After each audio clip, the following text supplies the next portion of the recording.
7 bagay na dapat mong tandaan dahil maiksi lang ang buhay. Una, mas mahalaga ang oras kaysa pera. Ang pera pwede mong kitain ulit, pero ang oras hindi na babalik. Pangalawa, ang kalusugan ang tunay na yaman. Kahit gaano kalaki ang kita mo, kung may sakit ka, wala rin. Pangatlo, mas mahalaga ang tao kaysa sa mga bagay. Hindi mo madadala ang mga gamit, pero yung alaala sa mga tao habang buhay. Pang-apat, matutong magpatawad at mag-move on.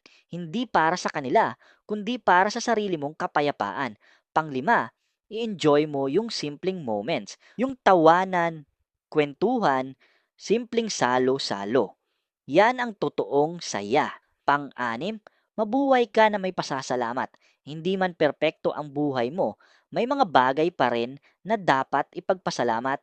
At pang-pito, huwag mong ipagpaliban ang buhay na gusto mo kasi hindi mo alam kung hanggang kailan ka may pagkakataon.